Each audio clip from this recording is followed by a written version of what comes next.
I came to later on to Smith College in 2001, and it was a fellowship, 5 college astronomy department fellowship, which was half research and one half was dedicated to developing an interesting interdisciplinary class.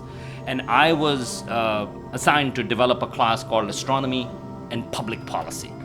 So this is 2001. At that time, it was like, well, why does... And in fact, a lot of the times people would ask, well, what does that have to do with astronomy, has to do with public policy? But there were a lot of intersections, especially in terms of funding, or at the time, some of the controversial, or not controversial, but some of the topics which the Congress would take would be about the threat of asteroids, or search for life in the universe, should there be funding or not.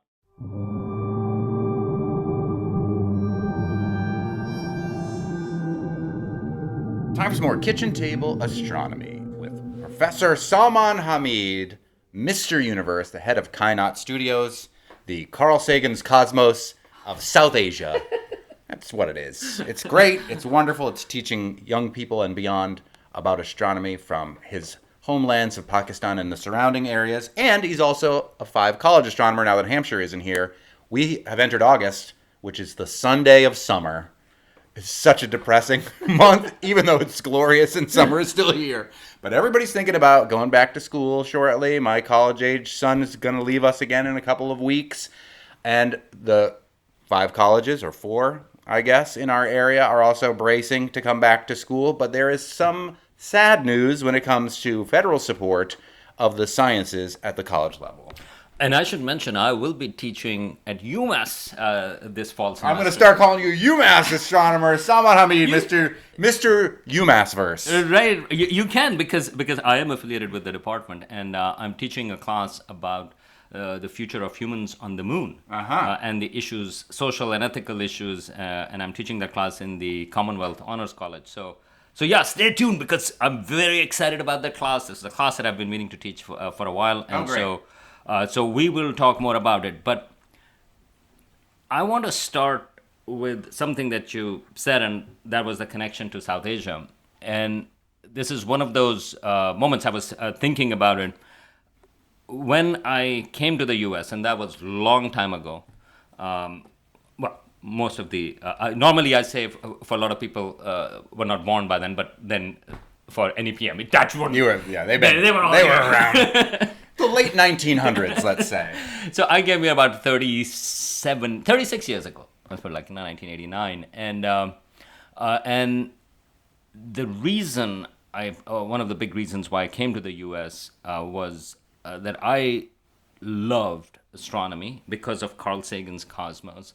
But in Pakistan, you only had options that if you wanted to do something, and if you were if your score was okay, and your grades were okay, then your options were basically either you go into medicine or you go into engineering. Mm-hmm. And at the time, there were a couple of new fields, like business administration was becoming another one, but also computer science. Computer science was new at the time.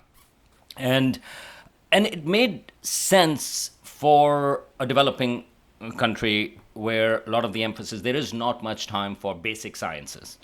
I think basic sciences are crucial for development. Nevertheless, you can also make a case that for a country like Pakistan, it becomes a luxury if too many people are going there. Mm-hmm. And certainly, I was lucky that my family could afford me to come to the U.S., but I came to the U.S. not to do astronomy. I actually came to the U.S. to do computer science. Mm-hmm. Or at least that was the official story, because my parents would never have let me come to the U.S. So you lied to your parents so that you could come over here and do astronomy. Half-truth, okay? Meaning to say, I did not know whether I would like research astronomy or not, right? Because I knew I love, Cosmos, and I knew love these pictures, but I knew that the actual research astronomy would be different, mm-hmm. and I wasn't sure if I would like it or not. And yes, the other reason was that there is no way my parents would have let me come to the U.S. for astronomy. But I came for the computer science. Long story short, which I'll tell you some other time, but I was in Stony Brook in New York, and I switched my major pretty quickly. I picked up physics, and then physics and astronomy as my double major.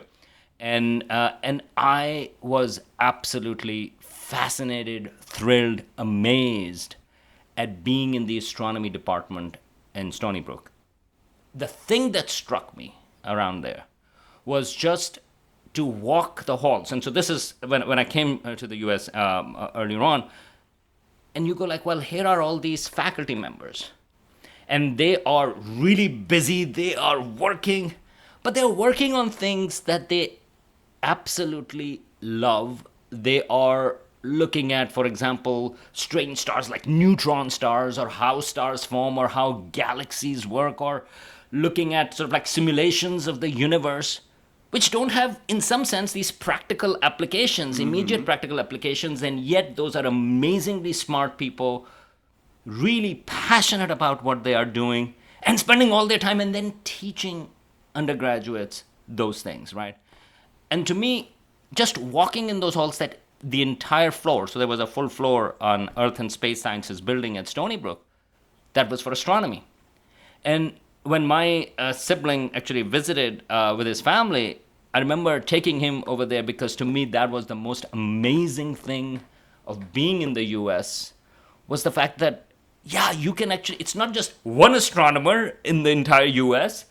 It's like, this is just one university, and here is one floor where people are doing things that are not necessarily that don't have practical applications, but instead, because they value learning, because it is driven by curiosity.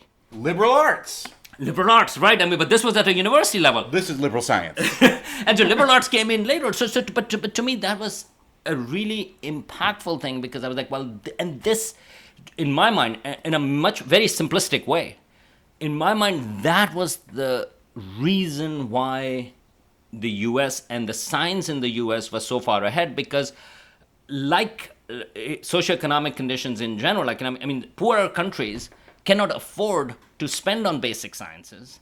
And so as a result, they don't get to indirect discoveries that come out of those basic sciences.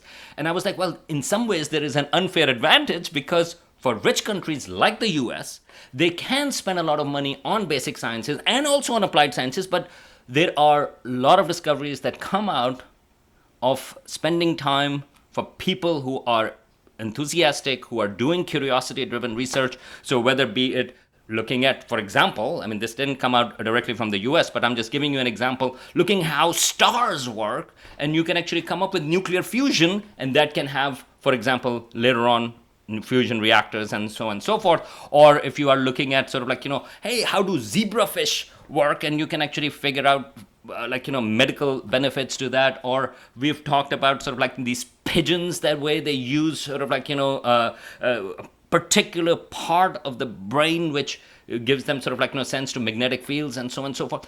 The questions are driven by curiosity, and the applications can come next. So to me, that was actually a really amazing aspect of the U.S. science. And then I went for my doctorate in New Mexico, and again, same. So by that time, I was indoctrinated in the system. I was like, this is amazing. And I was doing my PhD was on looking at how stars form in particular type of galaxies, and for years, that's what I did, and that was incredible, because the sole thing that was driving my research was figuring it out. And there were sometimes very testy debates amongst academics, amongst astronomers, there were disagreements. But if you come to think about it, we are disagreeing vehemently, by the way, at conferences and things like that, about really what this light is telling us, how much stars are contributing to this light, or whether it is coming from dust or from some other reasons in galaxies that are hundreds of millions of light years away. Not a ton of practical application. But I love it, right? And because it is not just about what you are finding out, it is also about a process on how, for example, peer review works, on how you get a review back. And by the way, in all sort of like, openness, my first paper that I wrote with my advisor, and the review came back, which said basically the reviewer suggested us to do one test for our sample of galaxies. And he says, and if it comes negative, there's no need to publish it. There's nothing useful in the paper. And as a graduate student, I was like, sheesh, that's a little harsh. Thankfully, that suggestion was excellent. And in fact, that turned out to be that particular test he had given, and the results that we found turned out to be my actual doctoral work on it. So that was amazing. But you get to learn how science works, how peer review works, how curiosity-driven science is. The reason I'm saying all of these things is all of that is threatened now.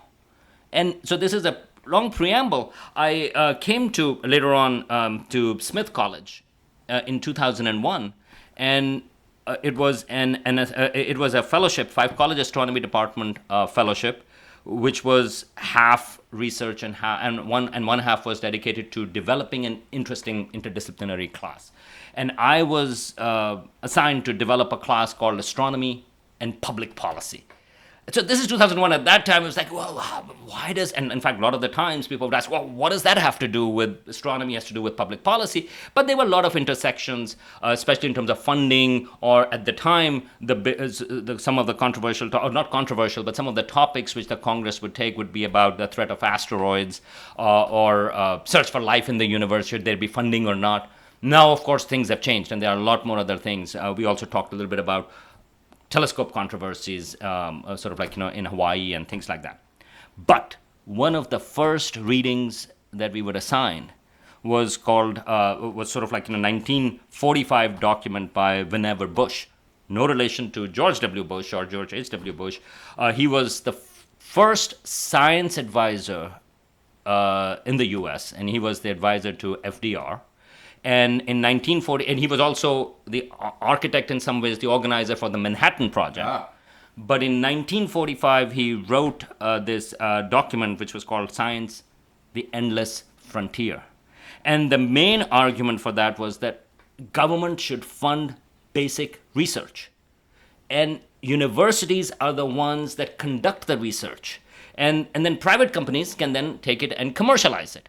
But there was a emphasis on this basic research which the government should fund, because you cannot expect companies to be funding research like I'm mentioning, sort of like, for star formation in galaxies. Yeah. And like esoteric research that doesn't provide profits to their investors right away. And I'm giving you astronomy examples because I'm more familiar with that, but you can think about this as a whole range in terms of biology in particular, figuring out the DNA structure and so on and so forth, right? All of the stuff regarding evolution, which actually have much more direct implications, but where the research starts may be quite far away from the practical benefits. So this was a system from 1945, and in some ways, what we learned about it, and that's the document, if you read it, it actually shaped the U.S. science and, more importantly, the leadership of the U.S. in the scientific world. And vice versa as well. But because the U.S. led the world in science, it also led the world in other spheres as well, including, by the way, I'm not saying everything is hunky-dory, including defense purposes as well. Yeah, we made some pretty terrible bombs. We also made a rocket ship that went to the moon. And because of those things, we have a nuclear power industry, which is controversial. But we also have an iPhone that has more technology in it than the Apollo spacecrafts did. But if it weren't for the going through the process of the research to make the Apollo spacecraft, we probably wouldn't have the iPhone. And we also have the MRI machine. Right. And we also have, vaccines, which we're going to come back to it in a second. But there are all of these other things that are part of that. So I'm not just saying, science, everything is hunky-dory, but I'm just trying to say that this is, if you do not have the ability to do that, then the rest of the case is moot, meaning to say whether it has a positive use or a negative use, it's simply a moot question. But this particular view, this particular vision was crucial in developing what science is, and also, to a certain degree, how universities operate. And that's the reason why you would have these astronomy departments, for example, a whole floor with like 10 or 12 or 15 astronomy faculty members doing things that they absolutely love. And it will have practical implications or not, nobody knows, but that's not the key point. And apart from everything else, there is something also about deeply human about it, because that's what humanity has been for most of our time thinking about sort of like, just questioning. Yes, survival is also crucial, but also just thinking about what it's all about, or like, or what is up there, so and so forth. So that has really shaped the US science. But now, and we are in 2026, almost 80 years after, this is threatened explicitly. It's not threatened implicitly, because there is a new document out which just came out, which is called "Science: A New Golden Age," and that is put out by a science advisor to President Trump. He's the director of the White House Office of Science and Technology Policy. So this is OSTP, which is usually a very important office because it advises the president on the priorities for science and technology. And usually, up until very recently, the advisor, this time they're calling it the director, but usually they have doctorates. So whenever Bush, for example, he had a joint PhD from MIT and Harvard. Pretty good schools. Reasonable, yes. But now we have Michael Kratsios, who actually has a bachelor's in politics. And he is the director of Office of Science, Technology, and Policy. His experience comes from Silicon Valley. He worked for Peter Thiel's company, who's a venture capitalist who is, deeply has funded a lot of the Trump projects. And he has come out with this document, which is Science: A New Golden Age. People are willing to go. They should look for this document and read it. The reason is because the things that they are stating in there, and I'm going to give you a few highlights. One of them is that they want to shift the focus of funding away from universities to individual scientists. Mm-hmm. Now, the argument is, well, universities, take sort of the structure is bigger and respond. But on the other hand, this is a continuation of the Trump administration's, in some sense, war on universities or efforts how to weaken the university system, because if you take away the grant, you also weaken the universities. So going back to it, the reason why something like astronomy, for example, there would be a department at a university where people can work together would be because the university can support it, because those people can also get grants from the National Science Foundation or NASA, and that can provide overhead for the university.